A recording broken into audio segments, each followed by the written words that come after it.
Efek gratisan ya Bapak Ibu. Jadi ya itulah, sabar-sabar aja kita.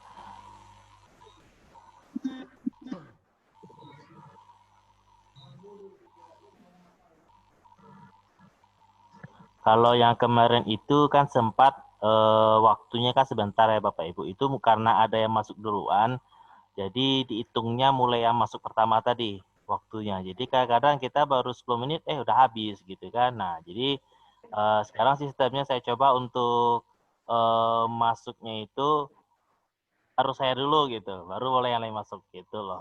Gak apa-apa ya Bapak Ibu ya, kayak gitu aja gitu. Jadi biar nggak ada yang standby duluan. Kalau standby duluan nanti waktunya nggak cukup kayak kemarin-kemarin. Nah itu. Oke, baru 16 orang, tambah Bu Vera masih 15 orang. Ya, oke lanjut lagi.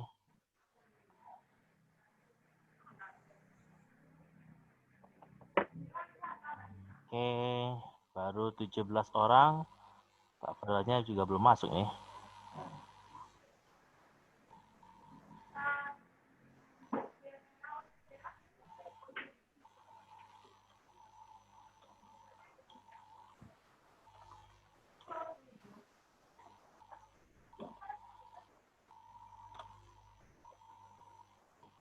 Hmm. 19, 18 orang. Ya, Rifan.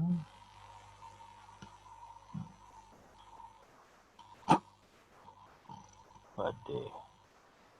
3 orang baru.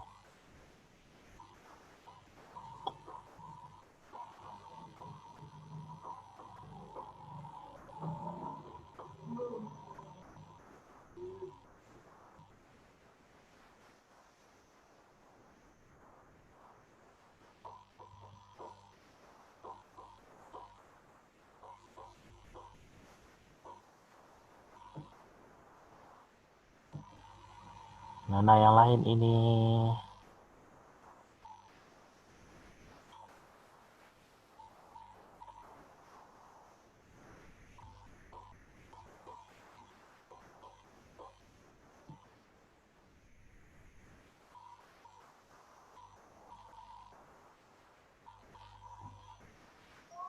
Amin.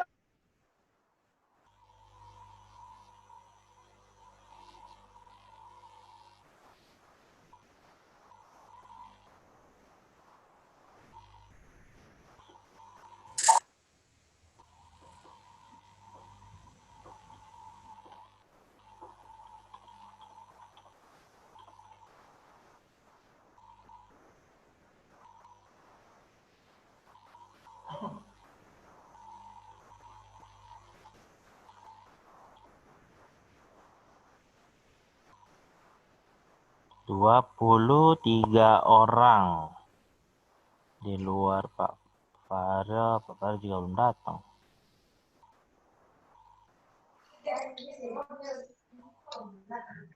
Oke, baik Bapak Ibu, gimana kita lanjutkan Bapak Ibu? Atau kita tunggu lagi? Tinggal berapa orang lagi nih? 24, nah, kurang Bu Veranya itu 23, 7 orang lagi. Oke, 4 orang lagi. Lanjut aja dulu, Pak. Oke, lanjut aja ya. Oke, baik Bapak Ibu, tadi kita sudah mendengarkan materi penjabaran dari materi KB1 oleh Bu Vera. Selanjutnya kita akan lanjutkan ke materi KB2. Kepada Ibu Vera, kita silakan. Oke, terima kasih Pak Rifan. Nah, Bapak Ibu kita lanjut ke KB2 ya, Bapak Ibu. Di sini materinya udah mulai agak bersifat khusus ke materi TIK kita. Di sini judulnya mengenai konsep sistem komputer, abstraksi, sama representasi data. Oke. Nah, di modul ini berarti yang kita bahas ada 3, ada sistem komputer, abstraksi data, representasi data ya, Bapak Ibu. Nah, sistem komputer itu sendiri, kalau Bapak Ibu lihat dari gambar di PowerPoint ini, itu ada 3 hal atau 3 komponen yang saling bekerja sama, ya Bapak Ibu. ada hardware, ada software, sama ada brandware.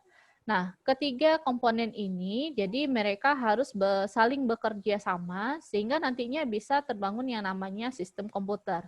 Kalau seandainya salah satu aja yang nggak ada, misalkan brandware-nya nggak ada nih, hardware-nya ada, software-nya ada, sedangkan brandware-nya nggak ada. Nah, otomatis sistem komputernya nggak bisa melakukan aktivitasnya, ya. Begitu juga dengan yang lainnya.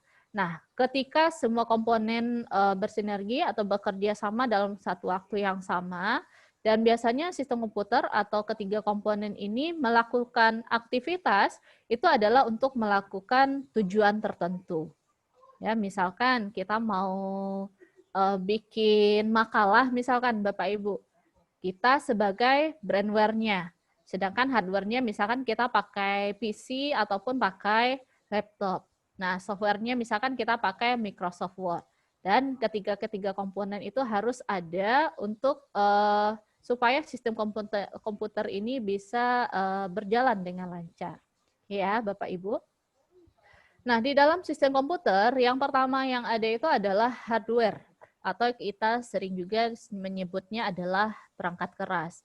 Nah, perangkat keras itu sendiri, itu terdiri dari beberapa jenis, ada input device, ada output, ada processing, sama satu lagi ada storage.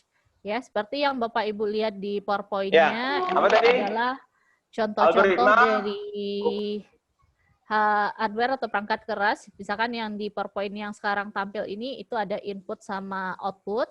Ya, jadi ini yang biasa kita pakai sehari-hari ya Bapak Ibu, ada mouse, ada keyboard, itu mungkin yang paling sering kita pakai. Terus ada joystick untuk main game misalkan, terus ada handheld scanner. Ini kebanyakan dipakai kalau kita belanja di swalayan ya, ibu-ibu ya. Bapak-bapak mungkin liatin dari jauh aja ini mungkin ya. Terus ada scanner juga. Ini beberapa contoh dari input device yang berupa perangkat kerasnya. Sedangkan yang outputnya, mungkin yang paling sering kita pakai yang pertama pastinya monitor PC atau laptop kita. Terus ada juga printer. Ini di sini ada juga webcam, mikrofon, dan lain-lain sebagainya. Ini contoh yang input sama output. Nah, perangkat keras yang lain itu ada yang dibedakan menjadi processing device, satu lagi ada storage device. Yang processing berarti yang untuk memproses, yang pertama yang pasti ada di dalam setiap CPU, PC ataupun laptop kita, itu pasti ada CPU-nya ini. Ya, terus ada memory RAM-nya, ada VGA, ada power supply, dan lain sebagainya. Dan ada motherboard juga. Ya, sedangkan untuk storage device atau untuk penyimpanan yang paling kita sering pakai itu pastinya adalah flash disk. Ya, ada flash disk, hard disk, terus di sini ada juga CD, terus ini juga ada hard disk dan memori RAM dan lain sebagainya. Oke, mungkin ini adalah udah sama-sama kita ketahui bahwa semua itu adalah perangkat keras yang paling sering kita ketemui. Nah, selain perangkat keras, pasti juga ada yang namanya perangkat lunak atau software. Kalau di modul ini dibagi menjadi beberapa jenis. Yang pertama itu ada sistem operasi. Sistem operasi itu bisa aja misalkan ada Windows, ada Linux, gitu ya, Bapak Ibu, ada Mac OS. Nah, sedangkan untuk program aplikasi banyak ya yang bisa kita pakai di laptop, misalkan Office, Microsoft Office, dan lain sebagainya. Dan ada juga program tambahan misalkan yang aksesorisnya itu loh Bapak Ibu. Misalkan kayak kalkulator atau yang lainnya ya. Dan satu lagi yang digolongkan menjadi software itu adalah bahasa pemrograman. Nah, kayaknya di modul ini kita mengacu ke bahasa pemrograman ini Bapak Ibu. Oke, nah bahasa pemrogram sini software yang bisa dipakai banyak ya Bapak Ibu. Misalkan untuk C bisa pakai Dev, bisa yang lainnya juga. Untuk Java bisa pakai NetBeans atau yang lain. Dan juga ada yang pakai untuk webnya ya Bapak Ibu. Oke, ini yang software. Sekarang ada brandware atau si usernya. Di sini juga digolongkan menjadi beberapa kelompok. Ada yang disebut dengan programmer, tenaga analis sistem, administrator, sama operator. Oke. Nah, komunikasi itu di sini yang dalam jaringan dibagi menjadi dua, Bapak Ibu. ada komunikasi daring sinkron sama komunikasi daring asinkron. Oke, nah kalau yang daring sinkron itu sebenarnya yang sedang kita lakukan sekarang ini bisa juga disebut dengan komunikasi daring sinkron, Bapak Ibu. Soalnya kita terhubung di dalam satu jaringan yang sama pada waktu yang sama. Oke. Nah, sedangkan yang daring asinkron itu dia komunikasinya bisa dilakukan secara tunda, Bapak Ibu. Oke, nah kalau yang secara tunda itu misalkan Bapak Ibu kirim email. Nah, emailnya itu kan nggak harus langsung dibaca oleh si penerimanya. Atau Bapak Ibu membuat video pembelajaran terus di-upload di YouTube misalkan ya. Nah, jadi yang si user yang mau memakai atau yang menonton video tersebut bisa membukanya atau memutarnya kapanpun. Dan Bapak Ibu nggak harus sedang online gitu ya. Nah, itu yang disebut dengan komunikasi daring asinkron. Nah, yang komunikasi daring sinkron ini sendiri kalau di kehidupan sehari-hari, itu yang paling sering kita pakai pasti adalah WA. Bapak Ibu sering pakai WA pastinya ya. Nah, itu chat itu termasuk ke dalam daring sinkron karena di dalam waktu yang sama atau video call misalkan. Ya, itu yang daring sinkron. Oke. Nah, kita sekarang masuk ke konsep abstraksi data. Nah, di dalam pemrograman itu sendiri, Bapak Ibu, kita karena kita sama-sama di dalam bidang TIK, Bapak Ibu di sekolahnya ngajar pemrograman nggak, Bapak Ibu? Di sekolah Bapak Ibu kami semua? Kalau saya BKT. Oh, tidak ya, Pak? Tidak ya, Pak? Saya juga tidak, Bu. Tidak, Bu. Oh, tidak ya. Berarti banyak yang multimedia. Berarti dasar-dasar pemrograman itu apakah Bapak Ibu yang nggak ngajar pemrograman udah ada pernah mengetahui apa mengenai dasar-dasar pemrograman Bapak Ibu? Insya Allah, kalau mengetahui insya Allah. Udah, ya Allah. Mengetahui ada ya Bapak Ibu? Ada, Bu, ada, Bu. Cuman waktu belajar enggak. Waktu belajar enggak ya Bapak Ibu ya? Oke. Nah, yang di konsep abstraksi data itu kita membahas sebenarnya bagaimana misalkan data-data yang mau kita proses ataupun yang kita tampilkan di dalam program nantinya Bapak Ibu. Bapak Ibu familiar nggak dengan istilah ada data, tipe data, sama satu lagi adalah variabel Bapak Ibu? Familiar nggak Bapak? Familiar ya Bu ya? Insya Allah familiar. Kalau saya insya Allah juga. Ada data, tipe data, sama variabel. Nah, 3 hal tersebut itu tidak bisa kita pisahkan di setiap bahasa pemrograman manapun, baik kita pakai C, Java, dan lain sebagainya. Nah, jadi bagi Bapak Ibu, jadi data itu sebenarnya yang bisa kita proses. Mungkin kalau data sehari-hari, pasti Bapak Ibu paham ya yang mana data, ya. Nah, sedangkan yang kalau untuk di pemrograman, data-data tersebut itu harus kita kelompokkan dia menjadi ke beberapa tipe data, Bapak Ibu.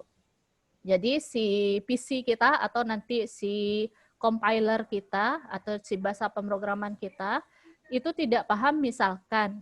Kalau misalkan saya bikinnya angka 10, mungkin kita sebagai manusia bisa langsung bilang, oh itu adalah berupa angka.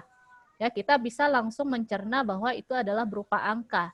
Nah, kalau di dalam pemrograman nantinya, kalau kita bikin datanya adalah berupa 10, itu si compilernya nggak bisa langsung mencerna itu datanya berupa apa. Jadi caranya harus kita tentukan terlebih dahulu data tersebut termasuk ke dalam tipe data yang mana. Oke. Sampai di sini bagaimana Bapak Ibu? Sepertinya ada yang pusing. Gimana Pak Bosko Pratama? Enggak, Bu. Kalau saya menikmati penjelasan Ibu. Oke, lanjut ya Pak ya. Siap, Bu. Oke, nah ada data, ada tipe data. Nah, Bapak Ibu, tipe data itu sendiri itu kan dibagi menjadi beberapa kelompok. Nah, Bapak Ibu masih ada yang ingat nggak tipe data itu ada apa aja namanya? Integer. Tipe data angka, tipe data huruf. Tipe data angka itu integer atau long. Integer kalau tipe data teks, string, real, string, ya Bu ya, string, karakter. Oke. Nah, jadi Oh ya, ada boolean. Jadi secara garis besar Bapak Ibu sudah mengetahui ya Bapak Ibu. Jadi mungkin saya ulang sekilas lagi. Jadi tipe data itu rata-rata yang pertama akan dibagi menjadi ada tipe data bilangan. Nah, bilangan itu sendiri itu menjadi dua jenis. Yang pertama adalah tipe data bilangan bulat, yang kedua adalah tipe data bilangan berkoma. Atau ada juga mungkin Bapak Ibu menyebutnya bilangan real. Oke. Nah, bilangan bulat itu sebenarnya tipe data yang paling sering digunain itu adalah integer. Tadi ada saya dengar Bapak Ibu menyebutnya adalah integer. Nah, sebenarnya bilangan bulat itu sendiri, selain tipe data integer, ada tipe data lainnya Bapak Ibu yang bisa dipakai. Walaupun mungkin yang paling sering atau yang paling familiar itu adalah tipe datanya adalah yang integer tadi. Nah, selain integer, tipe data bilangan bulat itu ada namanya yang lain adalah ada short, ada byte, terus yang tadi ada integer, yang satu lagi adalah long integer Bapak Ibu. Nah, apa yang membedakannya itu adalah nilai rentangannya. Ya, jadi nanti saya nggak ingat berapa nilai rentangannya. Itu ada yang kalau integer itu misalkan 10 pangkat berapa, sedangkan yang long integer itu rentangannya lebih panjang lagi Bapak Ibu. Ya, tergantung penggunaannya nanti di dalam program mau pakai datanya yang mana. Jadi nanti disesuaikan dengan tipe datanya. Ya, jadi tipe data bilangan bulat ada 4 ya Bapak Ibu, ada short, byte, integer, satu lagi adalah long in atau long integer. Oke, itu yang bilangan bulat. Kita pindah yang ke bilangan berkoma. Bilangan berkoma itu tipe datanya 2. Bapak Ibu ada yang ingat? Kalau bilangan berkoma tipe datanya yang ingat apa aja Bapak Ibu? Real. Real sama double. Real sama double. Tipe data bilangan berkoma atau bilangan real, itu tipe datanya ada 2. Yang pertama itu ada float, yang kedua adalah double. Float. Ya, Float dan double. ada Ya? float sama double. Float. Nah, yang membedakannya apa? Sama kayak yang bilangan bulat tadi, yang membedakannya adalah nilai rentangannya Bapak Ibu. Jadi nilai rentangannya si double itu lebih panjang daripada nilai rentangan dari si floatnya. Bapak Ibu, saya mohon izin sebentar, anak saya mau ke toilet, boleh ya Bapak Ibu ya? Boleh, Bu. Van, Oke, Bu. ambil alih. Oke, siap, Ambil siap. alih bentar, Van. Oke, siap, siap. Silakan, Bu. Oke. Saya juga ke toilet, boleh Pak Rifan? Oh iya, silakan, Pak. Silakan. Boleh Pak, tapi Mari jangan lupa kita ke dimatikan toilet Pak bareng-bareng. kameranya. Janganlah, nanti ditangkap sama guru piket kita nanti. Ke toilet bareng-bareng, kena marah nanti ya Bapak Ibu.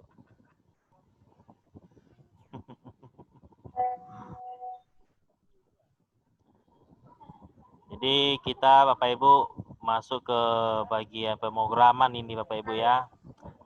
Persiapkan dirinya lagi. Kalau masih ingat dikit-dikit lah. Karena selama mengajar ini kebanyakan arahnya ke office ya Bapak Ibu ya. Terus Ya, kalau informatika tuh banyak kayak bahasa pemrograman. iya betul. Paling kalau di kelas 2 biasanya tuh ada HTML sedikit-sedikit Pak ya. Ya.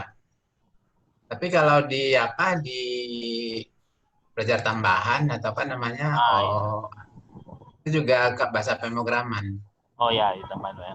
Untuk anak olimpiade terutama Pak ya. Apa ada ngajar olimpiade juga Pak? Olimpiade. Kalau olimpiade itu kan bahasanya pemrograman. Pascal Pak, Pascal. Iya. Sampai sekarang masih bertahan Pascal untuk olimpiade. Iya, sama-sama. Saya juga Pak. Oke Bapak Ibu, kita lanjutkan lagi. Silakan Ibu Vera. Duh, maaf ya Bapak Ibu jadi menunggu. Nggak apa-apa. Oke. Jadi tadi kita sampai bahas ke tipe data bilangan berkoma ya Bapak Ibu atau bilangan real, ada float sama double. Tipe data yang lainnya itu yang bisa kita pakai nanti adalah yang berupa datanya yang datanya berupa karakter. Masih ingat nggak Bapak Ibu? Char, Bu. Char. Char ya, char. Ya, Bu. Nah, biar Bapak Ibu mudah ingetnya, karakter itu kan bahasa Inggrisnya tulisannya karakter ya, Bapak Ibu.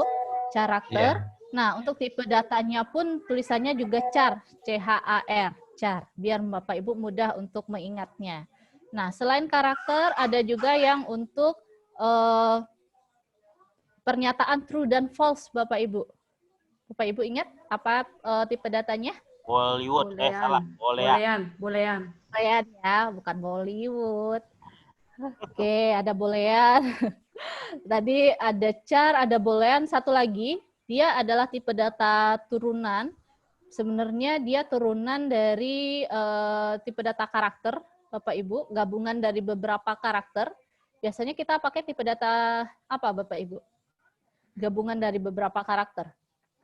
String. Oke. Ada string ya, ada string. Jadi itulah beberapa tipe data yang bakalan sering Bapak Ibu gunain kalau seandainya mau bikin sebuah program. Nah, ada data, ada tipe data. Tadi ada satu lagi istilahnya yaitu Bapak Ibu variabel. Nah, Bapak Ibu kalau mengartikan variabel itu apa? Kira-kira dia apa? Berupa apa? Identitas suatu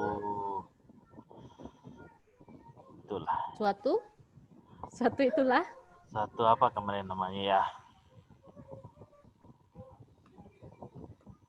Dia saling berkaitan loh Bapak Ya. Ibu. Karena ada tipe data, pasti ada datanya, terus ada variabelnya. Oke, nah di dalam abstraksi data atau representasi data nantinya itu kita juga butuh yang namanya variabel. Nah, variabel itu sendiri kalau yang Bapak Ibu pahami sebenarnya dia berupa apa, Bapak Ibu?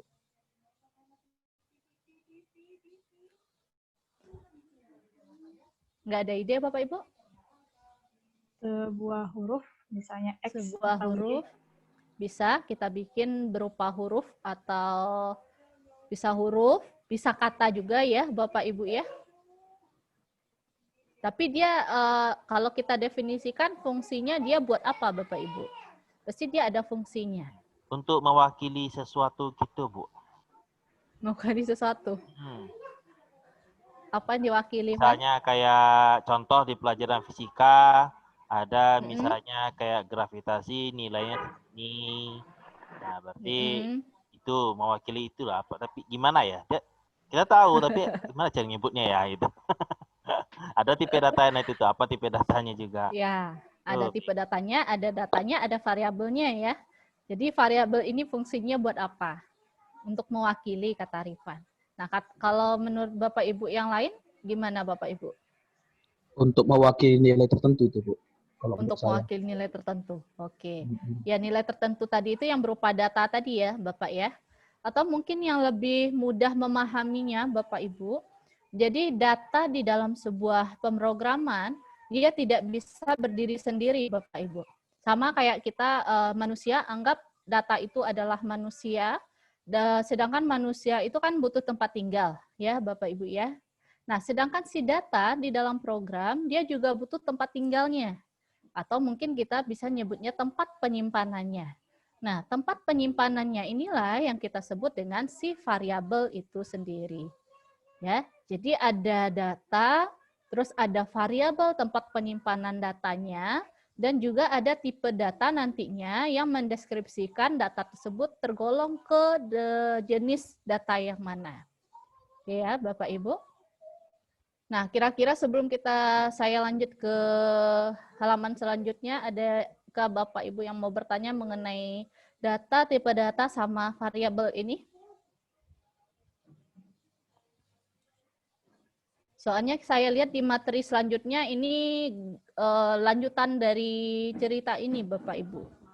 Kayaknya Bapak Ibu dibawa ke dalam pemrograman kayaknya. Soalnya di modul 2 itu Bapak Ibu belajar mengenai PBO soalnya.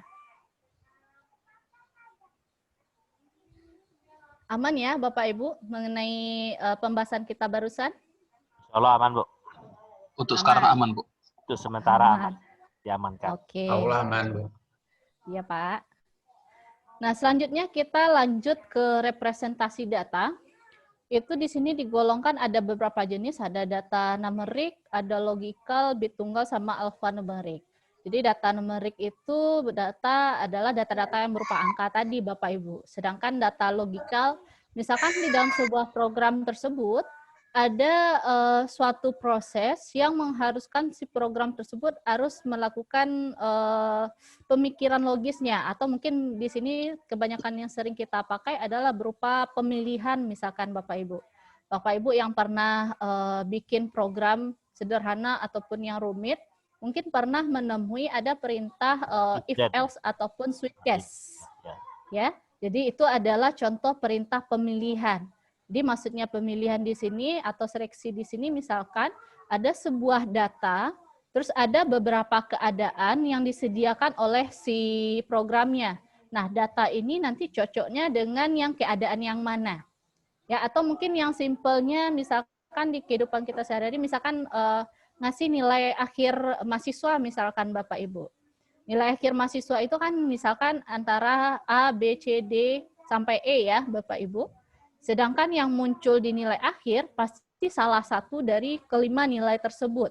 Nah, kita dapatnya dari mana? Itu ya mungkin dari rata-rata nilai keseluruhan. Misalkan dari nilai harian, terus nilai UTS sama UAS. Setelah didapatkan rata-ratanya, maka nilai rata-rata tersebut cocoknya ke data yang mana? Apakah A kah, atau B, atau C, atau D, atau E. Jadi kalau memakai pemilihan tersebut, nanti yang akan muncul hanyalah salah satu keadaan dari sekian banyak keadaan yang tersedia. Ya, itu adalah contoh dari data logikal kalau di dalam program Bapak Ibu. Nah, selanjutnya ada data bit tunggal. Data bit tunggal itu misalkan contohnya clear, shift gitu ya. Nah, kalau alphanumerik itu adalah gabungan dari abjad dan juga penomoran. Oke. Ini yang representasi data. Nah, selanjutnya itu kita ada membahas mengenai sistem bilangan. Sistem bilangan di sini ada beberapa yang bisa kita pakai. Yang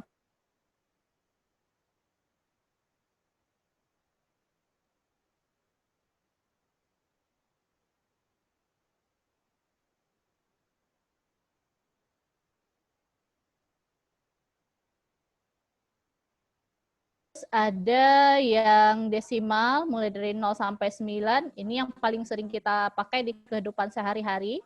Sedangkan satu lagi ada heksadesimal yang berbasis 16 angka, yaitu dari 0 sampai 9 dan dari abjad A sampai dengan abjad F.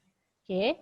Nah, jadi untuk yang di materi KB2, ini kita membahas mengenai dasar-dasar dari, sepertinya ini dasar-dasar dari gimana bikin sebuah program Bapak Ibu.